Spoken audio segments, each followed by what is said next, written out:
Welcome back, ladies and gentlemen, to the sixth installment, the sixth week of the fourth quarter sports podcast. I am your host, Edward DiMaria, and this week I am here with my buddy Jacob, diehard Cowboys fan. Jacob, how are you doing today?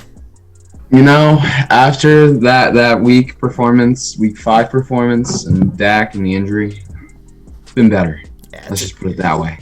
A little bittersweet. You guys got the win, but At what cost? at what cost? What did it cost? Everything. So, nothing comes without a price in here. But pretty much, the NFL, everything comes with a cost. Dak Prescott was, just the recent in this line of Cowboys quarterbacks who suffered horrible injuries. But every time that's happened, the backup's coming and he's done all right. So you never know. The red rifle. Here we go. Listen, as a Ravens fan, I can tell you, Andy Dalton has the potential to be dangerous. He was able to be dangerous for, the one season he went to the playoffs.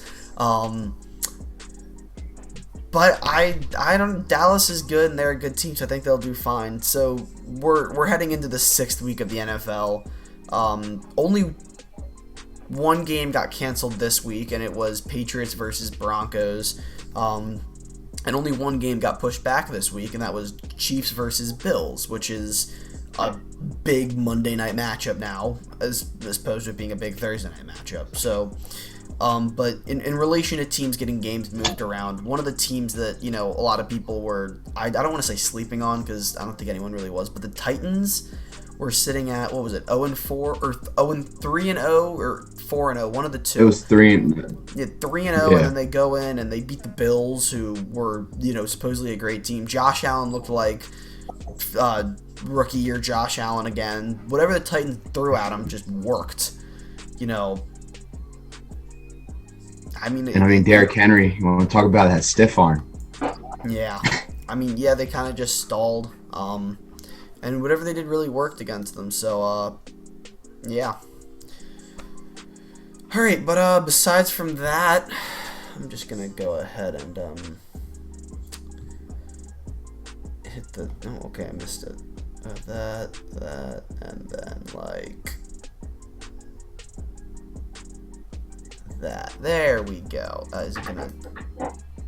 There it is. I was waiting for that to happen.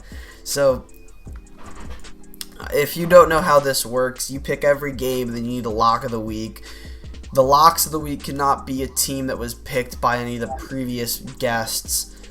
We do have a bit of a contingency here, a problem, because last week I picked the Patriots to beat the Broncos, which was a good pick. The only problem is they didn't play, so I basically got a week nullified, meaning that I'm going to have to,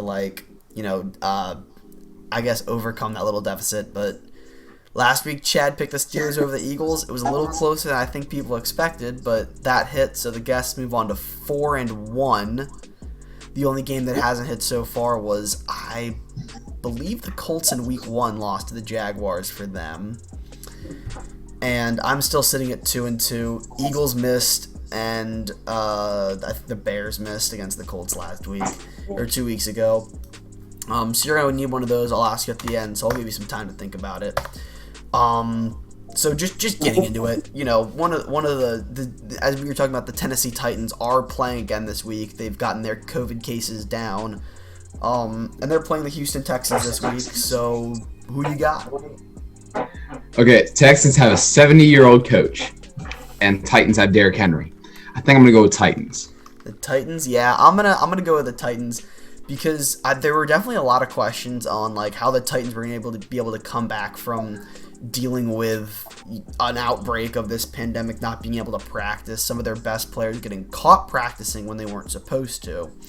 They did it. They looked fine. It was a Tuesday night football game. It was great, and the Texans didn't really impress me against the Jaguars. They had a chance to make this big statement win, but they didn't, so I'm going with the Titans. So next up, the Bengals are playing at the Colts, and I'm looking at this now. There's only 2 4:00 games, which is kind of interesting. But as I'm looking at it now, the Bengals are taking on the Colts coming up this week. Me personally, after watching what Joe Burrow did, I'm going to go with the Colts because the Bengals pretty much got shut out last week. They kicked a field goal with 27 seconds against the Baltimore Ravens. That's practically a shutout at that point. Joe Burrow had a fumble and threw an interception, as well as another fumble to go on top of that by one of his receivers, which was taken back for a touchdown. And the Colts apparently have a pretty good defense as well. I have not paid much attention to them, but I think I might want to, because besides from Phillip Rivers being 40 years old and having 20 children, he's been playing about as serviceable as they need him to, and the defense has been getting him wins, and they're sitting at 4-2 right now, or 3-2 right now. So I'm going to go with the Colts in this game. Yeah. Just to add on, I think Colts are going to win without a doubt. But AJ Green and Giovanni Bernard are both questionable, which just adds to how the offense is just they're gonna crumble. They're losing their top receiver, probably a top receiver in the NFL if he had somebody that can pass to him. So it's gonna happen. Yeah, yeah. So next up, the Falcons at the Vikings. The Falcons just fired their head coach and general manager. They've gone 0-5 to start the season.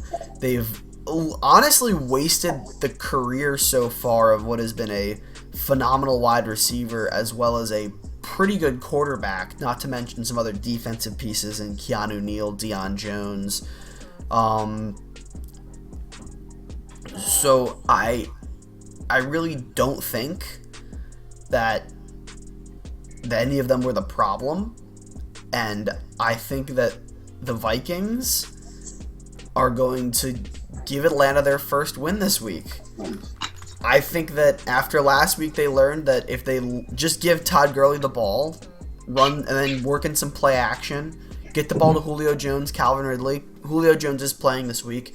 Hayden Hurst in there as well. I think that Atlanta's going to go into Minnesota and knock them off. Yeah, I see it. Vikings lost Dalvin Cook, of course. He's questionable.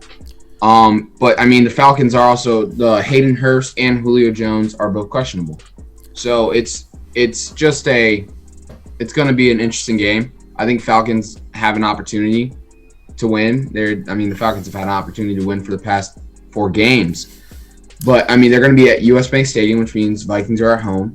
So I see the Falcons maybe pulling it out, but I think the Vikings are just going to pull it out. They came back against they almost beat the Seattle Seahawks, and, their defense is like the second Legion of Boom right there in Seattle. Yeah. So. I will say, though, I do know Julio Jones is playing on Sunday. Hayden Hurst is still questionable, though. So next up, we have the game I picked to be a sure lock for the Patriots. The Broncos are playing at the Patriots. I'm no longer sure, because what I'm going to do for that Patriots pick, since they didn't technically play, I'm going to nullify that. So at any time I want to pick the Patriots again, I will be allowed to, because I obviously just wasted a pick in a game that I didn't know was going to get canceled. But I'm not going to pick the Patriots again this week for a lock, mainly because of the other lock, Drew Lock, who's coming back this week to take over. Blake Bortles never gets his chance to shine, which we all know would have been a spectacular quarterback matchup of Blake Bortles versus Brian Hoyer. And I'm really disappointed we didn't get to see that matchup, because that would have been just high-powered offense, obviously. But because Drew Lock is coming back, and I don't know about Cam Newton, because it's been a while now, but even with Cam Newton, Jerry Jeudy has been playing out of his mind, and there's just no Stephon Gilmore to help back there. And even if Jerry Jeudy doesn't do as enough, KJ Hamler's also there. I know Cortland Sutton's out for, I think, either the season or a few more weeks. It's one of the two. But KJ Hamler's also great. So if J.C. Jackson just shadows Jeudy the entire game, I think Hamler's going to get some picks, and I think the Broncos are going to beat the Patriots. Yeah, I see that. The Broncos were a good team when they had Drew Lock, and there's nothing else. As well as them returning to the original offense, I believe, right. because what I believe is going to be coming up here in the next few days, not that I'd ever wish ill upon someone, but reports yesterday of Melvin Gordon, the running back for the Denver Broncos, some DUI charges as well as speeding. So that's going to push Phillip Lindsay into a starting role, which I think will help the offense get back into sort of a groove because, that's... I mean, honestly, Phillip Lindsay should have been starting from the beginning. And, Phillip Lindsay's also on my fantasy team, so I'd like that to happen as well. My fantasy team has been struggling this year. We don't need to talk about it. No, it's fine. But, so I'm taking the Broncos in this game over the Patriots. Even in Gillette Stadium, I still think the Broncos are going to win. I see that. I think that the Broncos are going to win. I mean, Julian Edelman, their probably only target, first of all, is questionable, and second of all, leads the NFL in drop passes. So, I mean, he's not a reliable target, and who else do they have down there to, catch? I mean, there's no one. They have Rex Burkhead behind running the ball, and that's really it. So, I mean, really can't see anything, and I mean, they're not even having practice anymore. I think they canceled practice again. They could pull a Titans out of nowhere and but the Titans at least have their star player. We don't even really know if Cam Newton's going to be playing. So, Stephon Gilmore isn't playing either. Stephon Gilmore's guaranteed out. I'm pretty sure just based on the timeline, about a week and a half turnaround. Right, and I mean their only star player is Rex Burkhead. I mean some bald dude that runs the ball. So you're taking the Broncos? I'm going to take the Broncos. All right, next up, this week's installment of the forfeit. The Washington football team versus the New York Giants. I would like to sincerely apologize to anyone in the greater New York area that is forced to watch this football game. My condolences to you and your family. If you don't want to pick a winner and just say that we hope both teams end up tying 0-0 because that is a very, very likely outcome, I would not blame you. But unfortunately, I'm going to make you pick a winner here. And as for me, I'm going to go with the Washington football team, mainly because their defensive line is subpar at best, and the offensive line for the Giants is just absurdly terrible. Daniel Jones has a lot of fumble issues. They'll be able to get back there. Chase Young's back. Ionitis is out for the year, but they still have Kerrigan in there, as well as Montez Sweat and John Allen? I don't know. Big dude, he plays D-tackle. I think they'll thrive in that backfield. None of their running backs are really blockers, so they're kind of still sitting where they were with Saquon in regards to pass blocking. So I think the football team, is going to go in there and get a win this week. I think so too. I mean, the last team that won at MetLife Stadium were the New York Guardians for the XFL. So that already adds something. And I mean, the number 5 pick, I think, right, for the Giants was Andrew Thomas, a left tackle. And what has he done? I don't see anything positive coming out the Giants. And I don't know who's a starter for the Washington football team this week. Could be Alex Smith. If it's Alex Smith, good for him. And I think Alex Smith could lead the team to a win.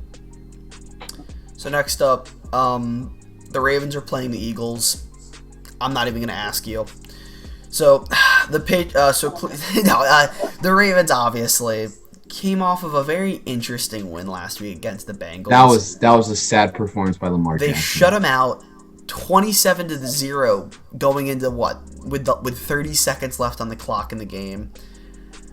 But Lamar Jackson had a very rough game, and we've seen this slow decline of. It's felt like it's been the entire season. It's just he isn't. He started out. He looked great against the Bengals, or not the Bengals, the Browns, and then he looked solid against the Texans. But we saw a lot of what we saw back in 2018 with that sort of run first mentality, and then we got to the Chiefs, and we just saw it all fall apart. And then we got to the Redskins, and we gave them every opportunity. And then they were pretty much given every opportunity to come back and make a statement win. And I really just don't think they did. He had a nice long run, but that was about it. He threw a nice touchdown pass, but that was, I hate to say it, but kind of it. And then last week against the Bengals, the offense stalled a lot. Mm-hmm. They got bailed out by field goals and touchdowns quite a bit. Yeah. Or field goals and turnovers. The defense forced 3 turnovers and scored 6 points off of one of them. It honestly felt like I was watching Joe Flacco, and we'd get over the 40-yard line and we'd be like, oh, okay, we're in Tucker range now. Like, I didn't believe in the offense as much as I did last year when we played the Bengals. But at the same time, what I feel like I'm witnessing right now is last year we played the last year Lamar Jackson came out week 1, lit it up against the Dolphins. Week 2 against the Cardinals, not as great of a game, still a solid performance, only won by 6 points though. I feel like that was underlooked by a lot of people. But then you drop 2 back-to-back weeks, has a rough game against the Browns, and then a rough game against the Chiefs, or a rough game against the Chiefs, then a rough game against the Browns, and then he kind of just stalled against the Bengals again, only winning, another 23-17 matchup. But then it was after that. They went in, they played the Steelers, another close victory.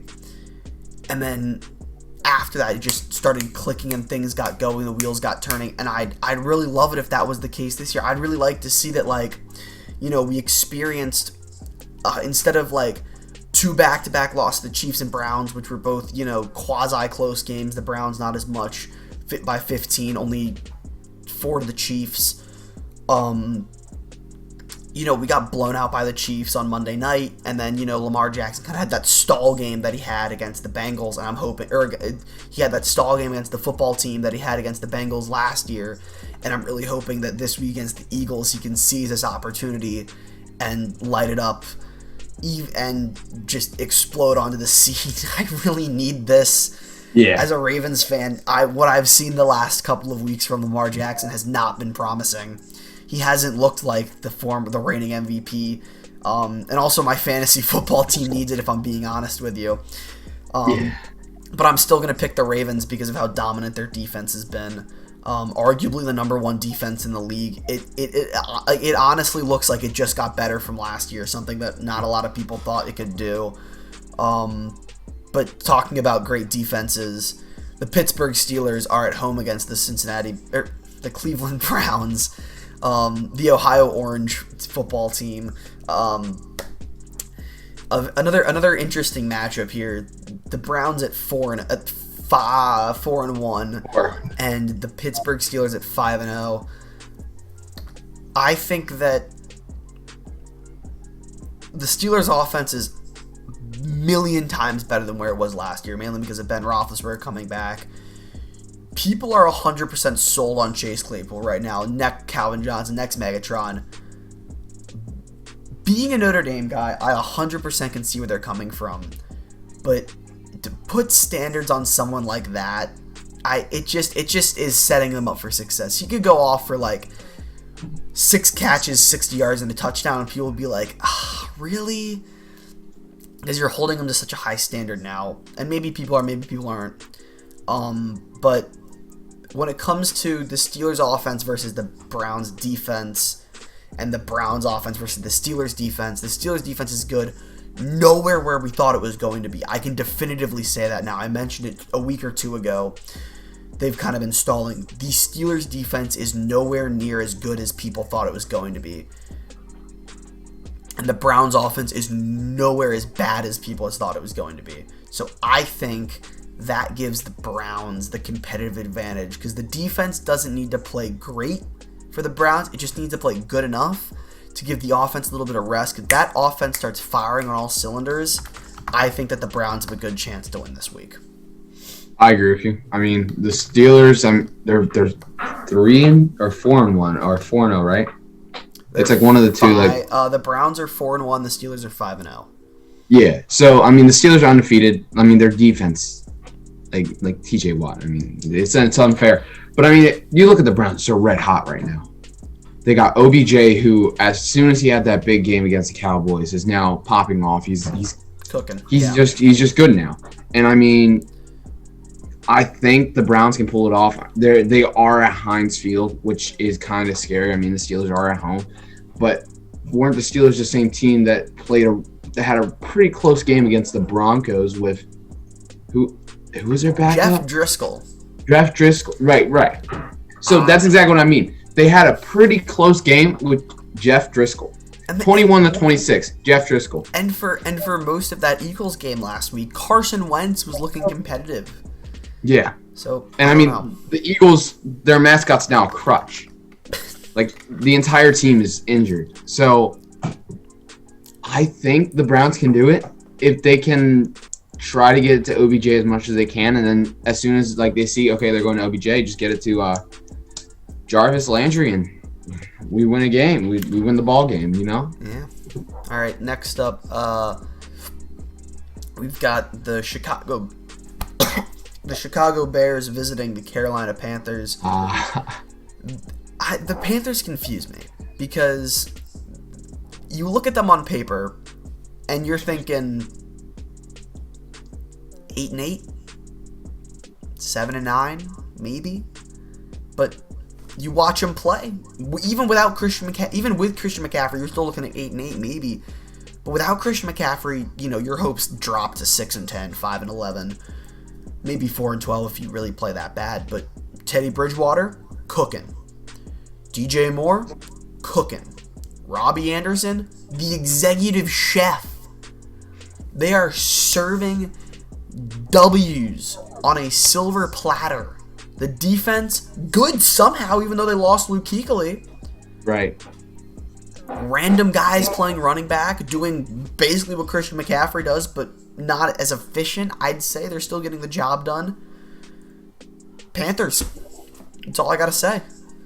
Yeah, I mean, I think that was the same thing when they had the 16-0 season and went to the Super Bowl. I mean, they're a different team.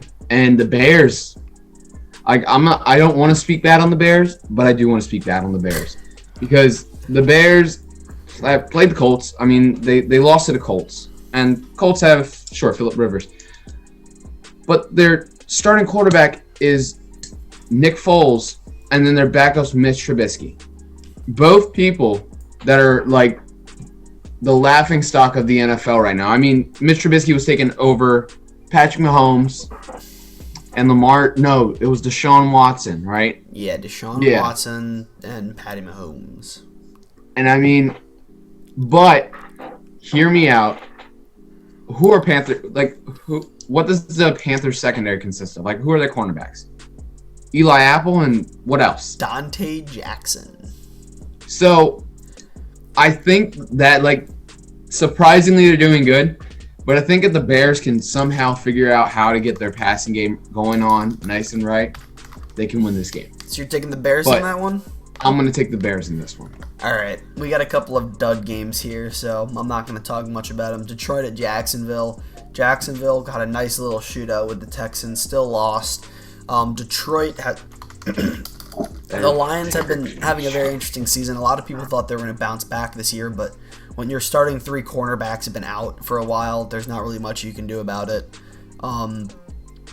So I'm going to take the Jaguars in this game.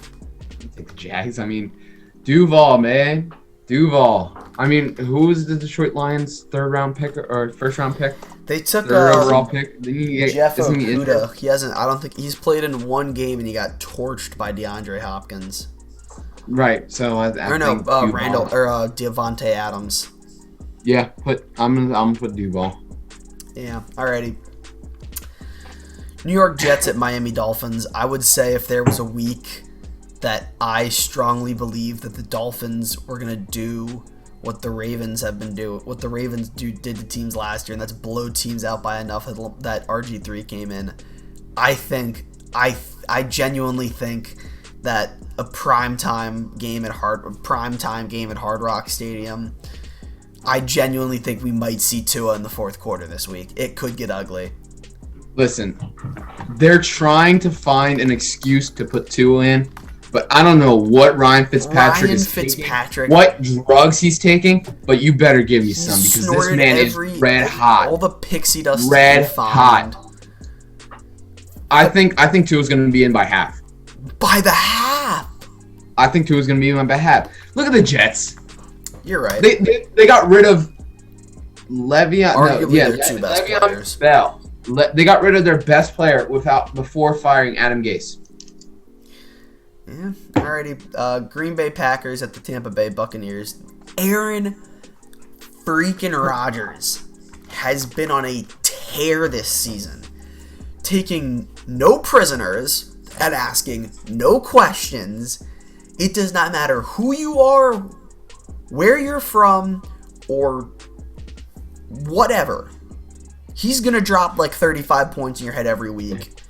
Yep. He doesn't care if you're playing like, if you're the San Francisco 49ers from last year, or if you're the Baltimore Ravens from this year. He's going to throw for like 350 yards and 3 touchdowns. It's absurd. He's playing at an MVP level. Yeah, as much as Seahawks fans wants to argue that Russell Wilson is the MVP, the thing is Russell Wilson is pretty much forced to do that every single game because the defense is allowing 30 points as well. Right. I mean, they have the Legion of Boom. Right? They just have the Legion of Boom Part 2, 2.0, whatever you want to say.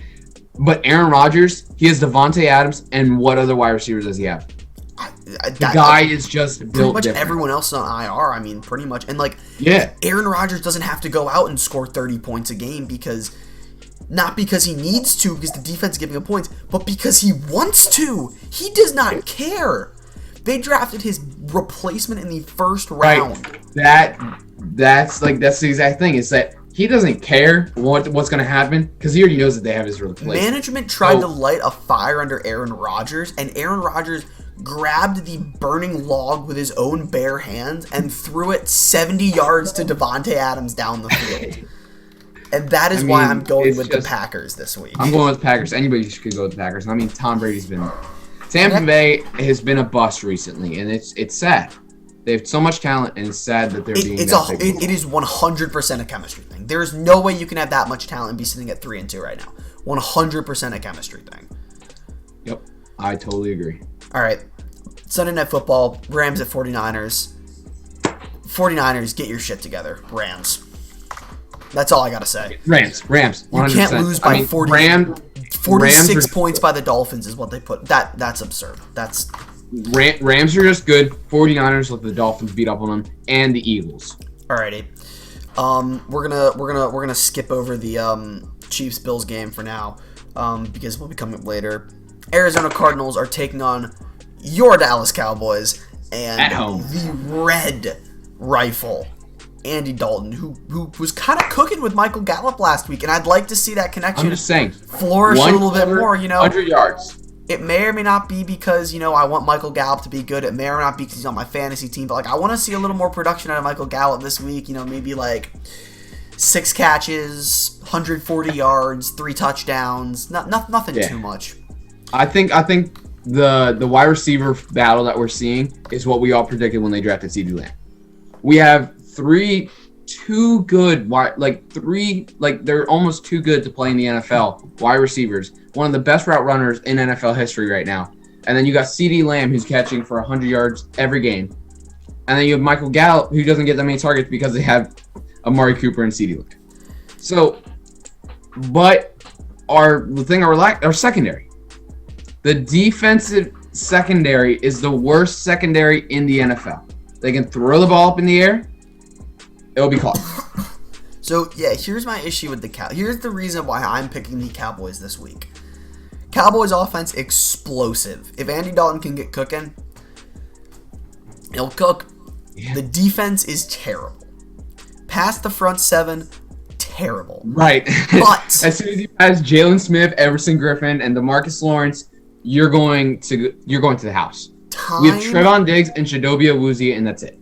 Time over time, the Cowboys have proved that they can win shootouts, and they've done it. They've made 20-plus point comebacks. They've made the impossible seem possible. And And even though they're in a rough spot right now with their record and some wins and whatnot, I'm gonna go with the Cowboys solely based on the fact that I think that Andy Dalton will be able to, win a shootout.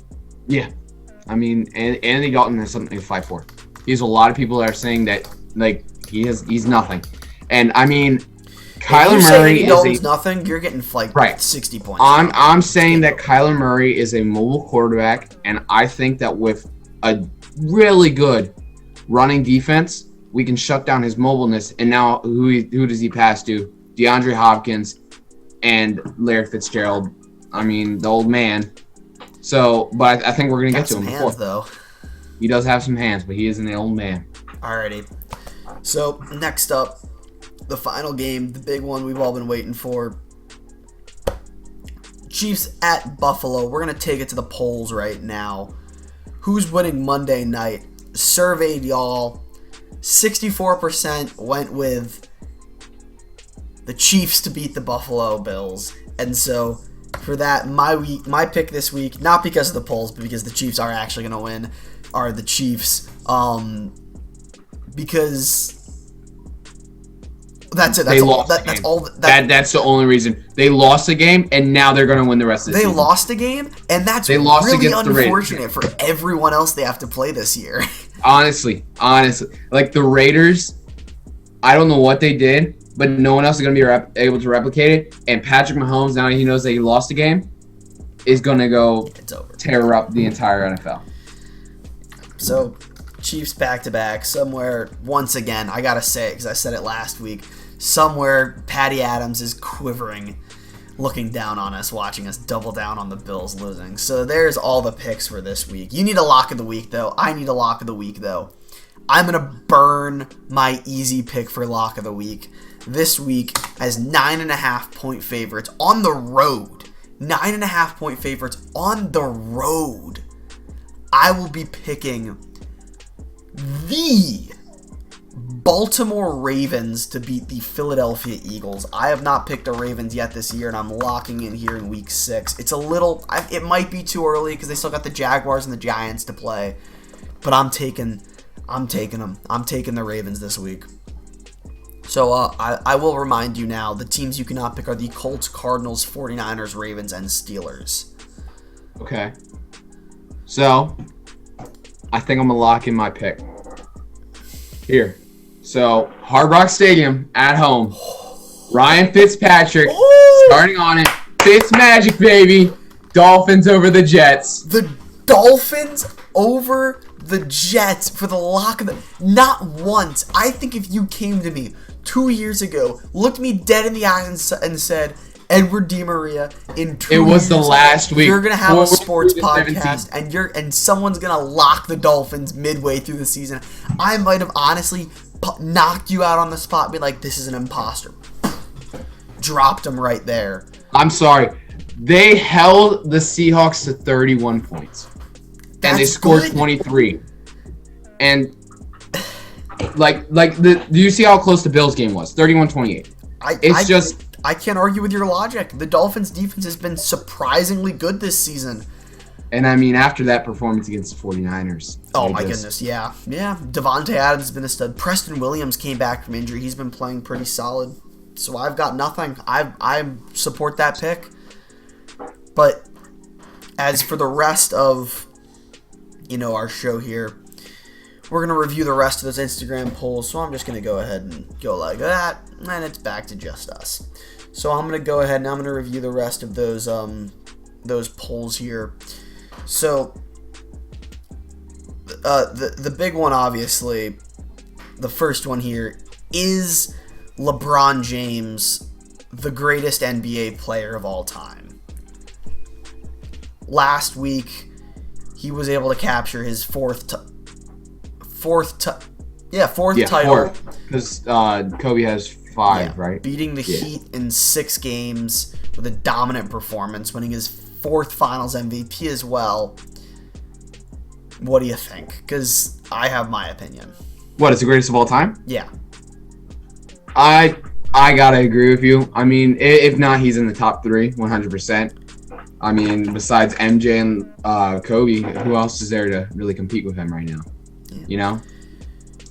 So yeah, I see on the post you did vote yes on that, but the overwhelming support and the answer and my answer too, at 67% is no. I do not think LeBron James is the greatest of all time. I still believe that he is second only to Michael Jordan. And the argument for that is not LeBron is 3 and 6 in the NBA or 4 and 6 in the NBA Finals. That it was a Mickey Mouse ring. It's the argument that LeBron's only challenges ever came in the finals. The only team that ever really pushed him in the conference in like any sort of postseason besides the finals was the Celtics in 2012. But besides from that, LeBron is over and over and over again stared down like super teams in the finals. The Thunder, 3 future MVPs, pretty much all in their prime, except for maybe James Harden. The Warriors, even before getting Kevin Durant, 3 All-Stars. And the Spurs, who had been a dynasty for nearly the last 15 years at that point. So he does have that sort of success, and I will say that the opposite could be said for Michael Jordan. Michael Jordan's hardest opponents and challenges really came in his postseason before the finals. I'm a true believer that if LeBron had to face tougher opponents before he made it to the finals, I don't think he would have made it to the finals 10 times like he has. I think he only would have made it, 5 or 6 times. But I still think he'd be, 4-1, 4-2 in those finals. But if Jordan were to face what LeBron had faced in the finals, I don't know. Yeah. I mean, it's hard. tough. You can't really tough. tell. It's hard. But just based on what we know and what we have, Michael Jordan is the greatest player of all time as of right now. I mean, it's hard. Unless LeBron starts playing baseball out of nowhere, and then maybe we'll have a competition. You never know. Maybe LeBron will start coming. Maybe LeBron will go play tight end for the Cowboys. You never know. Maybe. I would look forward to that. So, we have nobody there anyway. So the next poll was who this year's NFL MVP is. The 3 players that I sort of put up as a little guide for people were Patrick Mahomes, Russell Wilson, and Aaron Rodgers, of course. And looking at it, you got a couple Rodgers, Wilson, Trace McSorley, Russell Wilson, Patrick Mahomes, Rodgers, Lamar Jackson, Ray Rice, Josh Allen, Mahomes, COVID-19, Rodgers, and then you said Alex Smith. Mahomes, I'm sorry, but the COVID-19, it did take out half the NFL. I mean, it's undefeated. He is undefeated so far. He has not lost a game yet. Actually, he's lost a couple of games, but he's made up for it. So yeah, I will agree with you. I think that either COVID-19 or my pick, Trace McSorley, is going to win the MVP this year. Yeah. If not this year, then I think. Honestly, I think if it goes McSorley, COVID might win Comeback Player of the Year next year. It might take out like 1 game maybe, but I don't know. But you said Alex Smith. I like that. That's a great opinion. No, I think if I'm being serious, Patrick Mahomes, I mean, he just lost a game, and he didn't get MVP last year. He's definitely pissed about that. Let's all be honest. He's pissed about that. Yeah, if I'm being serious here, the only other player that's more pissed than Patrick Mahomes right now is Aaron Rodgers. Yeah. And I think Aaron Rodgers wins it this year. So we already did. I think it just matters who makes the playoffs. Yeah. If the Packers just go on a losing streak out of nowhere, which it's could going to happen. be. Yeah. So next up, are the Cowboys done without Dak Prescott? 81% said yes. That's a 21-5 vote ratio. The only people who voted no, well, I don't even think you. I think you voted yes. I was so sad after that. You have no clue. And then the thing that got me even more, like, it got me mad was the video that EDP 445. God, he went too far. I love EDP, my guy, but you can't do that. When I posted slander against Danny Green, at least I had the decency to take it down when I found out he was receiving death threats, him and his wife, fiance, it's one of the two. Even though he basically, once he was done, put up a big middle finger and basically just said, screw you guys, we still out here winning rings. But I think depending this week and this week only, a little premature, but this week and this week only, Dalton gets it done. They're back in business. He doesn't. I think it's going to be time to make a trade for somebody's backup. Marcus Mariota is always he's a backup. He can get something done for this season, and then we just trade him away. Yeah, I mean, next up, the question: who is the greatest of all time? Tom Brady, Joe Montana, Dan Marino, or Trace McSorley? I think it's kind of obvious here. I mean, obviously, you got to go with the player. One of the most prolific passers.